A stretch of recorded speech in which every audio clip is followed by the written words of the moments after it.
방금 전 우리가 읽었던 예레미야 37장 2절 말씀을 중심으로 듣지 말아야 할 소리, 꼭 들어야 할 소리라는 제목으로 말씀을 나누도록 할게요. 옛날 어느 나라에 고집불통으로 유명한 어떤 상인이 살고 있었어요. 어찌나 고집이 셌는지 다른 사람의 충고는 전혀 듣지 않고 언제나 자기가 하고 싶은 대로 일을 처리하곤 했었죠. 그러던 어느 날 이 상인이요, 새로운 여름 구두를 구매하려고 시장에 갔는데요, 시장에서 물건을 둘러보고 있던 그때 어떤 사람이 귓속말로 상인에게 이렇게 말해주었어요. 이번 여름에는 구두를 안 사는 게 좋을 거요. 왜냐면 올해 장마가 엄청 길다고 했거든.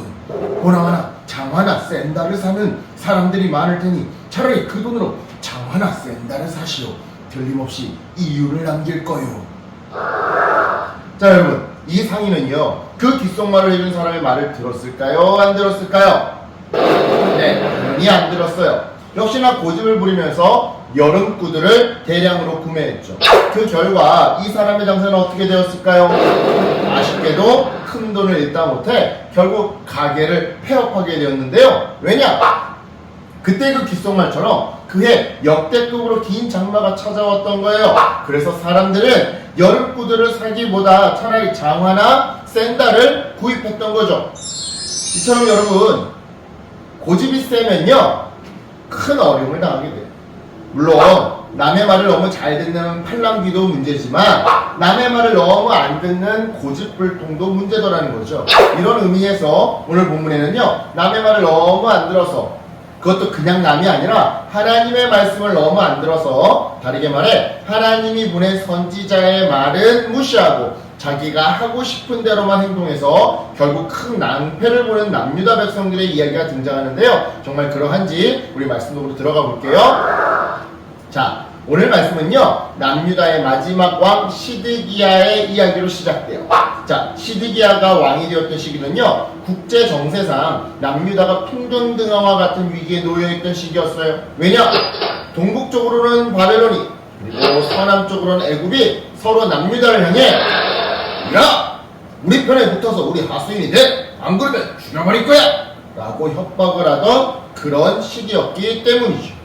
실제로 시드기야의 전전 왕이었던 여호야김 왕은요, 애굽에 의해서 세워진 꼭두각시 왕이었어요. 그래서 어쩔 수 없이 여호야김과 남유다는 애굽에게 조공을 바치면서 애굽 편에 서 있었더랬죠. 하지만 바벨론이 애굽과의 싸움에서 이기게 되면서, 바벨론은, 그러니까 갈그미스 전투에서 이기게 되면서 바벨론은 남유다로 쳐들어와 애굽에게 바치던 조공을 이제부터는 바벨론에게 바치라고, 바벨론 편에 서라고, 안 그러면 죽여버리겠다고 여호야김 왕을 협박했는데요. 이 협박에 겁을 먹은 여호야김 왕은요, 3년 동안 바벨론을 섬기게 돼요. 하지만 3년 뒤 여호야김은 아무래도 거리적으로 좀 더 가까운 애굽 편으로 돌아서게 되죠. 이에 화가 잔뜩 난 바벨론은요, 그 즉시 남유다로 쳐들어와 여호야김 왕을 끌고 가버리는데요. 이처럼 여호야김을 정리한 바벨론은요, 그의 아들 여호야긴을 새로운 왕의 자리에 앉혔어요. 하지만 무슨 이유인지 3개월 만에 다시 쳐들어와 이 여호야긴 왕을 포로로 끌고 가버렸죠. 그리고는 여호야긴의 삼촌을, 그러니까 아버지 여호야김 왕의 동생을 새로운 왕에 앉혔는데요. 그가 바로 시드기야였어요. 시드기야. 지금 관계 보이시죠? 그러니까 시드기야 왕은 남유다 백성들의 지지를 받아서 세워진 왕이 아니라 침략국인 바벨론에 의해 세워진, 그래서 언제든 바벨론에 의해 목이 날아갈 수 있는 섭정왕에 불과했던 거죠. 따라서 이 시드기야 왕은요, 그 누구보다 바벨론 편에 착하고 달라붙어서 바벨론의 말을 잘 들어야 했는데요. 아이러니하게도 그러지 않았어요. 이전 왕들과 마찬가지로 또다시 애국과 몰래 내통을 하고서는 바벨론을 배반했죠. 그렇다면 여기서 질문, 시드기야 왕은 왜 바벨론을 배신했던 걸까요? 나름 자기를 왕자에 앉혀줬으니까 바벨론의 말을 잘 들었을 법도 한데 그는 왜 배신했던 걸까요? 여러 가지 이유가 있겠지만 그 중에 하나 바로 예레미야 예언 때문이었어요. 즉 예레미야는 이전 왕들 때부터 시종일관 야 너희들 회개해라, 회개하지 않으면 바벨론에 의해 멸망당할 거야 라고 예언해 왔는데 이들은, 이 왕들은 이 말을 받아들이려고 하지 않았던 거죠. 이렇게 말이에요. 우리가 회개할 게 뭐가 있다고 자꾸 회개하라 그래? 또 잘못한 게 없는데 왜 우리가 하나님께 혼나야 하는 건데?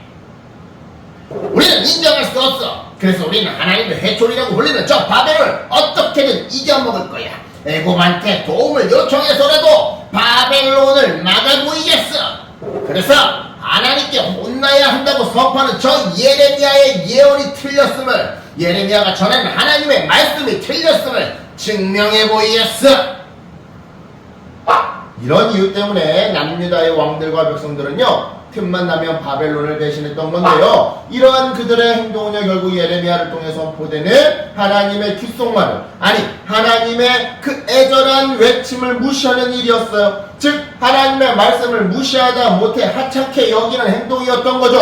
하지만 막상 지금 이렇게 바벨론이 쳐들어와서 예루살렘을 포위하자 겁을 먹게 된 시드기야 왕은요 셀레나의 아들 여후갈과 마이세야의 아들 스바냐 제사장을 예레미야에게 보내 우리를 위해 하나님께 기도해 주십시오 라고 요청했는데요, 때마침 그때 애굽의 군대가 예루살렘을 돕기 위해 대규모의 군대를 파견했어요.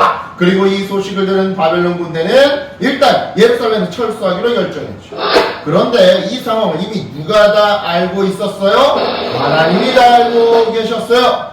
예, 왜요? 하나님은 만물의 통치자시니까 모를 일이 없는 거죠.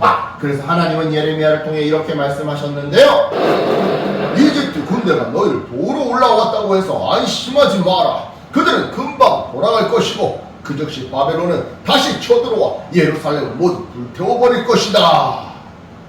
자 여러분, 이 말씀의 의미가 뭐예요? 지금 당장 애굽이 너를 도와주러 오고 바벨론이 물러가는 것처럼 보여도, 그러니까 네가 원하는 대로 상황이 흘러가는 것처럼 보여도, 그래서 다시 하나님의 말씀을 무시해도 되는 것처럼 보여도 하나님의 말씀을 듣고 그 말씀대로 회개하라는 거예요.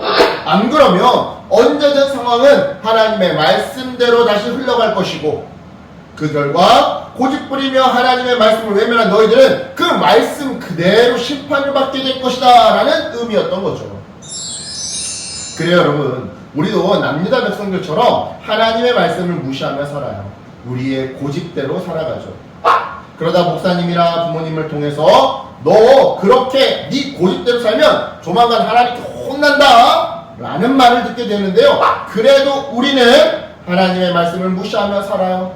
오히려 하나님 그런 거 없어, 네가 하고 싶은 대로 해, 네가 네 인생의 주인이야, 정직하지 않아도 돈만 많이 벌면 장땡이야, 그러니까 네 하고 싶은 대로 돈 벌고 그런 다음 네 쓰고 싶은 대로 마음대로 돈 쓰면서 살아 라는 세상의 말에 귀 기울이며 살아가죠.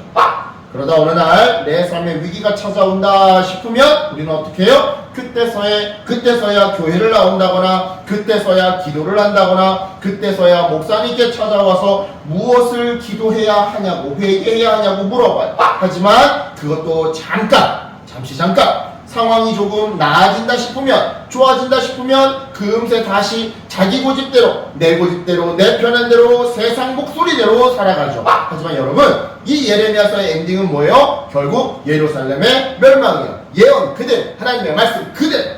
즉 하나님의 뒷속말처럼 회개하지 않은 사람들은 결국 멸망하더라는 것이죠. 따라서 여러분, 눈에 보이는 현실이 좋든 나쁘든 눈에 보이는 현실에 따라 내 고집대로, 내 생각대로 사는 것이 아니라 우리는 언제든 하나님의 말씀대로 살아야 해요. 즉 편안한 때를 보내든 힘든 때를 보내든 언제나 하나님의 말씀에 귀 기울이면서 그 말씀대로 살아가야 한다 이 말이죠. 앞서도 말씀드렸지만 남의 말을 너무 잘 듣는 팔랑귀도 문제지만 남의 말을 너무 안 듣는 고집불통도 문제예요. 물론 어떤 말이 당장에는 나를 귀찮게 하는 것 같아도 결국에는 나를 위한 하나님의 말씀인지, 아니면 당장에는 나를 편하게 하는 것 같아도 결국에는 나를 망가뜨리는 세상의 목소리인지, 이것을 구분하기란 쉽지 않아요. 어렵죠. 바로 이러한 이유 때문에 우리는요, 날마다 성경을 읽고 성경 말씀대로 살아가야 하는 건데요. 왜냐? 성경을 통해 하나님의 지혜를 채워나가고, 또한 실천, 순종을 통해 예수님의 습관을 우리 몸에 훈련시켜 나갈 때, 우리는 세상 속에서 어떤 말은 옳은 말이고 어떤 말은 틀린 말인지, 어떤 말은 좋은 말이고 어떤 말은 이 나쁜 말인지, 이것을 구분할 수가 있거든요. 즉, 어떤 말은 나를 유혹하는 세상의 목소리이고 어떤 말은 나를 성장시키는 하나님의 음성인지, 이것을 구분할 수 있더라 이 말이죠. 그러니까 여러분, 이번 한 주도 성경을 읽고 실천했으면 좋겠어요. 그래서 거짓된 가짜 희망과 세상에 거짓된 가짜 희망과 소망을 심어주면서 내 고집대로 살게 하는 세상 목소리는 걸러내고, 진정 내가 들어야 할 귓속말, 결국엔 나를 살리고 성장시키고 성숙시키는 귓속말, 바로 하나님의 음성대로 살아가는 저 여러분 되기를 예수님의 이름으로 축복합니다. 아멘.